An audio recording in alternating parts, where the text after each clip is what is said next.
El ejercicio 2 de revisiones y exámenes de la página 54 del librillo de métodos cuantitativos 1. Nos dan dos funciones f y g. F definida de reales en reales es una función por partes.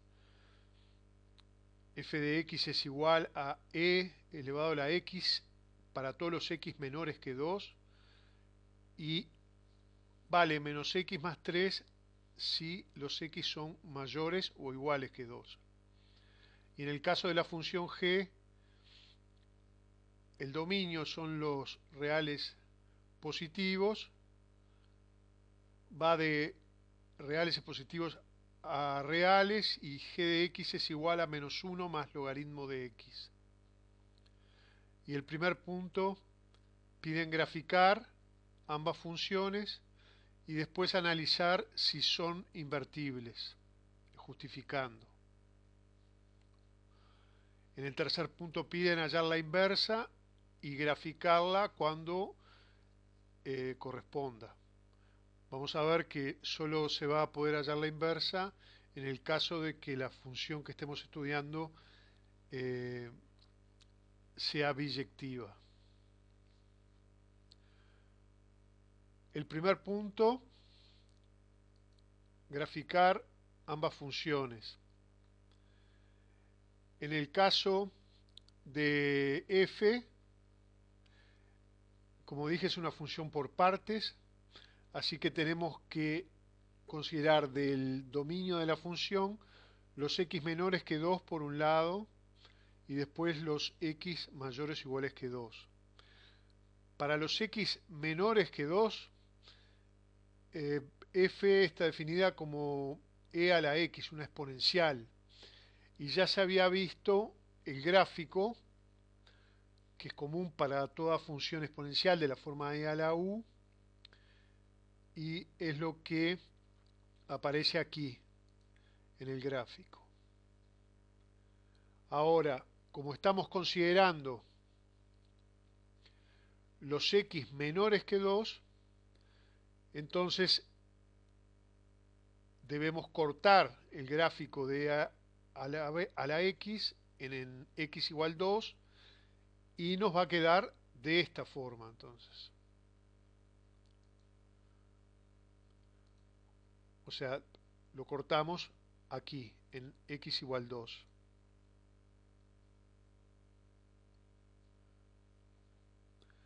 Esa es una de las partes de f. Ahora tenemos que graficar para los x mayores o iguales que 2. Una cuestión que me olvidé que es importante en este caso es saber cuánto vale este punto, o sea, para x tendiendo a 2, ya que la función está definida para x menores que 2. Para x tendiendo a 2 por la izquierda, ¿cuál es el valor que va tomando la función? Y eso se calcula hallando el límite. En este caso nos queda un valor numérico, o sea, el límite de f de x cuando x tiende a 2 por la izquierda, nos queda e al cuadrado, o sea, aproximadamente 7.4.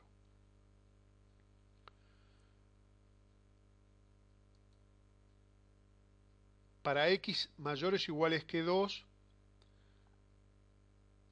habíamos visto que f de x está definida como menos x más 3, o sea, es una función lineal, una función de primer grado, o sea que es una recta. Y en este caso, el gráfico va a ser una recta con pendiente negativa, ya que el coeficiente de x es negativo, es menos 1. Construimos una tabla de valores, se precisan 2 puntos, 3 para confirmar, y se traza el gráfico de la recta para los x mayores o iguales que 2. Hay que tener cuidado siempre de que estamos trabajando por zonas, no equivocarse con eso, o sea, se puede utilizar el gráfico de la recta menos x más 3 y después cortarla en x igual 2. El gráfico nos quedaría así entonces. Podríamos trazar toda la recta, ¿sí? Y trazar toda la recta y después cortarla en x igual 2.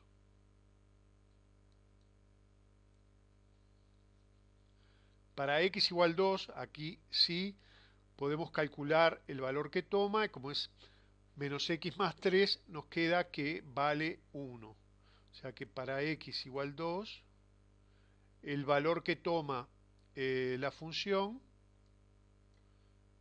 es 1. Lo que se hace entonces es juntar, hacer la unión de los dos gráficos. Y nos quedaría finalmente f como se muestra aquí. Es una función discontinua, o sea, en 2 presenta una discontinuidad, un salto finito ahí.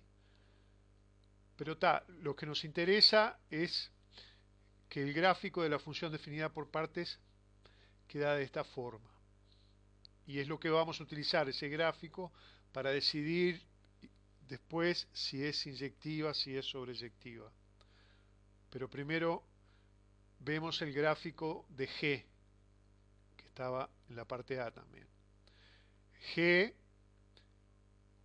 es una función que está definida en un dominio de los reales positivos, un codominio de los reales, y es igual a menos 1 más logaritmo de x. Como no se puede usar calculadora, o sea, hay que recordar el gráfico de la función logaritmo de u. Eh, Sabemos que está definida para los x positivos, no existe logaritmo de un número negativo, corta el eje o x en x igual 1, o sea, el logaritmo de 1, 0. El límite para x tendiendo a 0 por la derecha, la función se va hacia menos infinito, y el límite de la función logaritmo para x tendiendo a más infinito, o sea, cuando nos desplazamos hacia la derecha en el eje x, también va a ser más infinito. O sea que esta función va creciendo infinitamente. Con esa función base de logaritmo podemos, a partir de ese gráfico, construir el gráfico que nos piden, porque al ser menos 1 más logaritmo de x, lo único que hay que hacer es restar una unidad a cada punto del gráfico de logaritmo y obtenemos la función g. O sea que la función g nos quedaría así. Cuando en 1 era 0, ahora va a ser menos 1. Cuando la función valía 1, ahora va a tomar el valor 0. Lo único que se hace es desplazarla verticalmente una unidad, al ser menos 1 más logaritmo de x. Si fuera 5 más logaritmo de x, lo que se haría sería desplazarla verticalmente 5 unidades hacia arriba. La idea no es, es ahorrar tiempo necesariamente, porque si no, con una tabla de valores y sin calculadora se complica. Hay funciones como la función logaritmo y la función exponencial que hay que recordar cómo es su gráfico, porque casi todos los ejercicios se presentan ese tipo de funciones y muchas veces nos puede servir para obtener el gráfico pedido. Eh, Algo importante acá que podemos averiguar este punto de corte de la función con el eje o x, o sea, la raíz de la función. Eso se hace igualando a 0 la función, como está acá, o sea, se hace g de x igual 0, y despejando la x, nos queda logaritmo de x igual 1, y para despejar x, la función inversa nos queda e.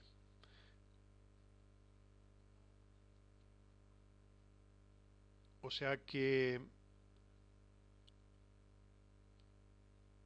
ya tenemos el gráfico de G y el gráfico de F, que era este que estaba acá. En el punto siguiente piden justificando, decir si las funciones son invertibles o no. Para eso comenzamos con la función G y como les dije, para probar que la función es biyectiva, o sea, necesitamos probar que es sobreyectiva e inyectiva a la vez. Y solo en ese caso va a existir la función inversa, la podemos hallar. Pero por otro lado, también podemos emplear eso diciendo que si alguna de esas condiciones no se cumple, o sea, si llegamos a mostrar, a justificar que la función en estudio no sea sobreyectiva o no sea inyectiva, entonces ya sabemos que no es invertible y que no existe la función inversa. Alcanza a comprobar uno de los dos. Para el caso de F, que la vuelvo a escribir aquí, y el gráfico también,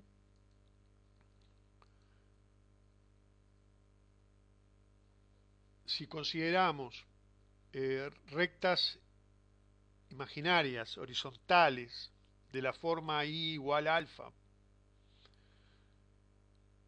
y vemos los cortes de esas rectas con el gráfico de la función,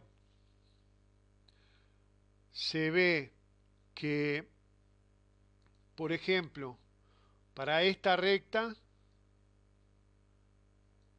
corta el gráfico de la función solo en un punto. Para esta recta también corta la función en un solo punto. Lo mismo sucede en este caso, para esta otra recta.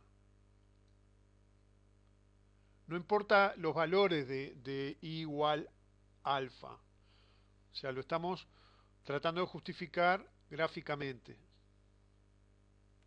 ¿Qué pasa si elegimos una recta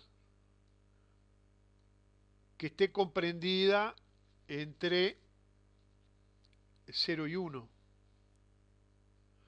En ese caso, vemos que la recta imaginaria cortaría al gráfico en dos puntos. Entonces, lo que vemos es que a dos preimágenes, a dos valores diferentes del dominio de la función,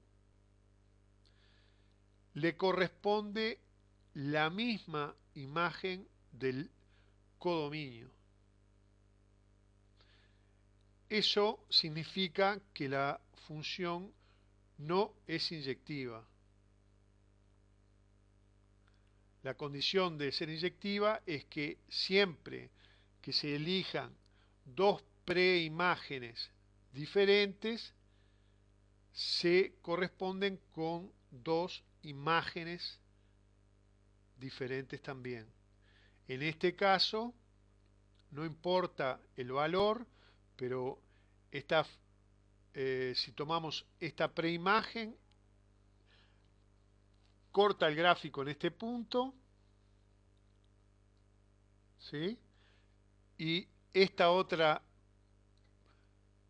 preimagen corta el gráfico en este otro punto. Partimos de dos preimágenes diferentes y llegamos a una misma imagen. Eso significa que no es inyectiva. Entonces, con eso ya alcanza para decir que la función f no va a ser biyectiva.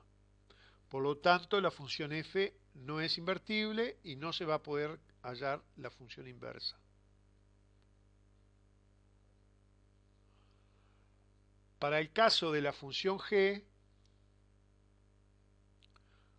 aplicando el mismo criterio, trazando rectas horizontales, se observa que cualquier recta que se trace corta el gráfico solo en un punto.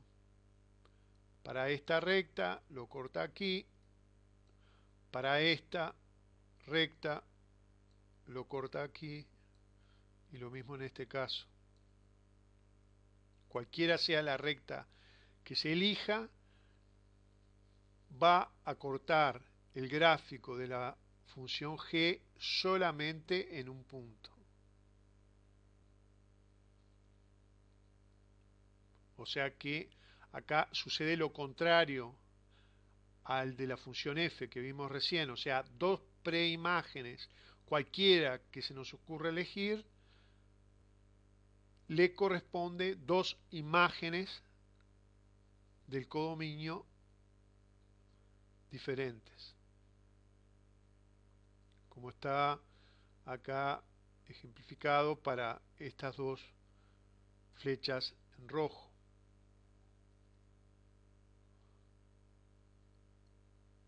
Esto sería la forma de justificar gráficamente que la función g es inyectiva. Entonces ahora necesitamos probar que la función g es sobreyectiva para poder decir que es biyectiva y que la función g va a tener inversa. ¿Cómo se muestra gráficamente que la función es sobreyectiva? Esto es porque cualquiera sea el elemento que nosotros elegimos del codominio, o sea, en este caso del eje OI, y que en la función g estaba dado por los reales.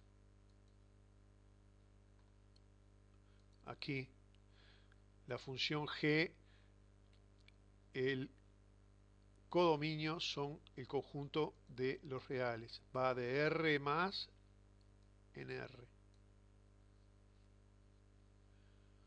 Entonces, volviendo al gráfico, cualquiera sea el elemento del codominio que se elija, o sea, aquí puse tres casos, este, o este, o este, y trazando la recta horizontal encuentra un punto del gráfico, o sea que encuentra una preimagen correspondiente.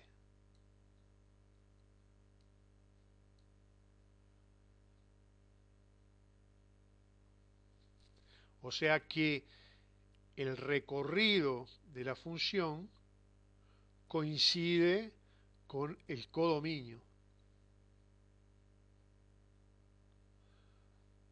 Dicho de otra forma, no queda ningún punto del codominio que no tenga una preimagen en el dominio.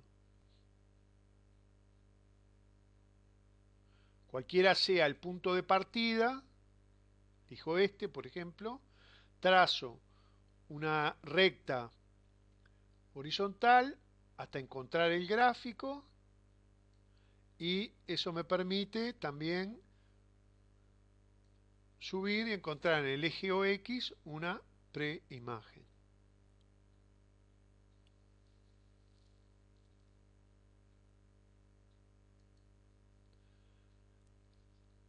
No, la función g tiende a más infinito cuando x tiende a más infinito. O sea que acá parece que quedaría, o sea, por ejemplo, si trazáramos una eh,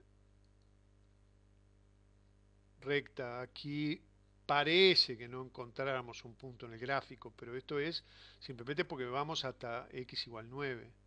Pero hay que saber de que la función de color lila, o sea, el límite cuando x crece a más infinito, la función crece a más infinito también.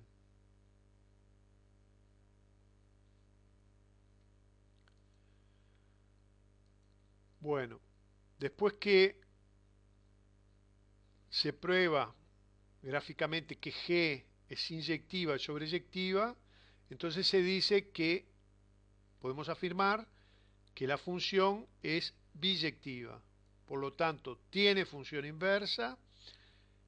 Otra forma aparece en el libro de Peláez que G es invertible, o sea, existe G a la menos 1, G, función inversa de G.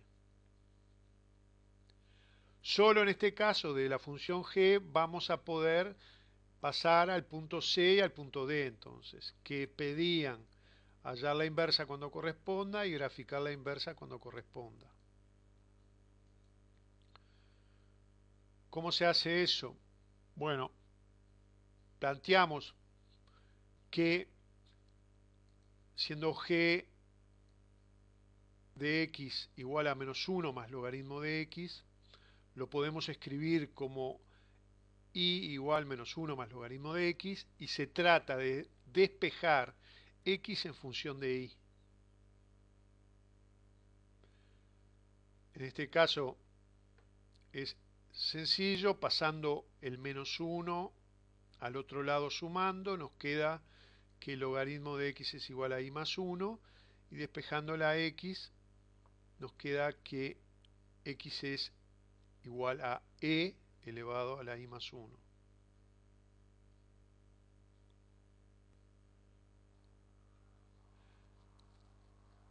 Y ahí ya habríamos entonces calculado la función inversa, que la definimos de R en R más, y como la escribimos como G menos 1 de I es igual a E elevado a la I más 1. Hay que recordar que el dominio de la función G pasa a ser el codominio de la función inversa, y que el codominio de G pasa a ser el dominio de G menos 1.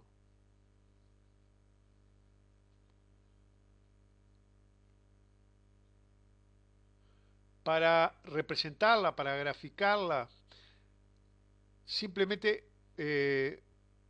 este detalle, que intercambiamos la X por Y a efectos de poder graficarlo en un mismo sistema de ejes coordenados, porque vamos a representar la función inversa junto con la función G y G menos 1. Para poder representarlo en un mismo sistema de ejes coordenados, lo que se hace es simplemente intercambiarla, y por la X no cambia nada. O sea, nos quedaría que G menos 1 es igual a E elevado a la X más 1, nada más. Es un problema de notación, en definitiva.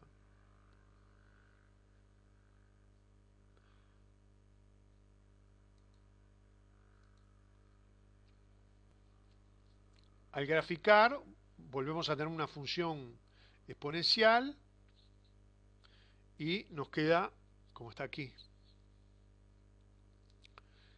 El límite para x tendiendo a menos infinito tiende a 0, 0 más aquí, cuando x tiende a menos infinito. Después podemos hallar el corte con el eje OI haciendo x igual 0 y nos quedaría g menos 1 de 0 es e elevado a la 0 más 1, o sea, e elevado a la 1. Aquí vamos a hallar g de 0, que nos daría este punto. Cuando x vale 0, ¿cuánto vale la función? O sea, hallamos el corte de la función con el eje OI. Y además sabemos que el límite de una función exponencial como esta, cuando x tiende a más infinito, cuando x crece, aumenta, la función también se va a más infinito. Pero la idea es que ya sabemos la forma que toma cualquier función exponencial.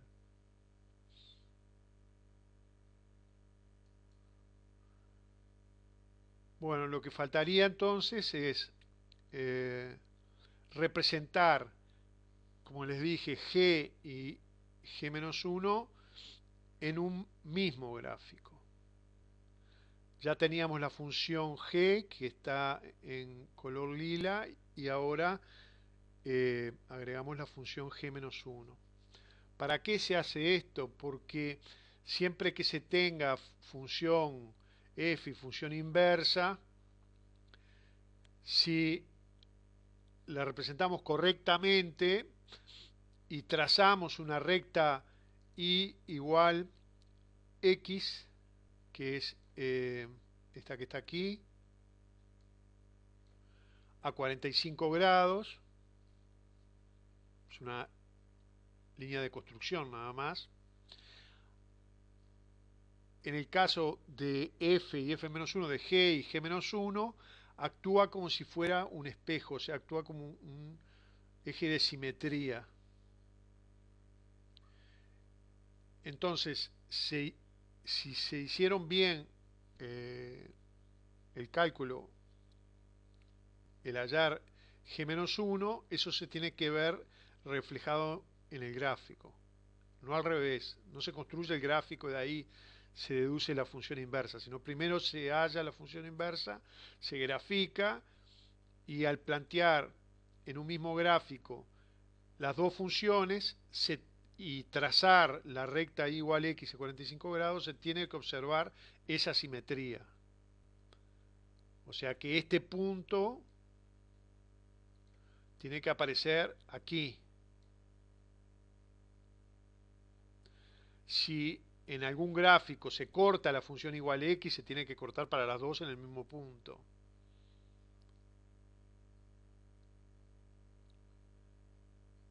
Sí, es como si hubiera exactamente un espejo colocado a 45 grados.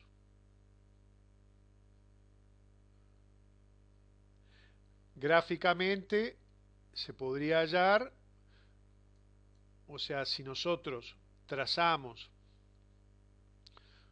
de cualquier punto que se elija de la función g, nosotros trazamos la perpendicular a la recta y igual x y medimos esta distancia, o sea, conocemos esta distancia, la volvemos a trazar aquí, esa misma distancia, y en la punta de la flecha nos queda determinado un punto de la función inversa, y así podríamos seguir.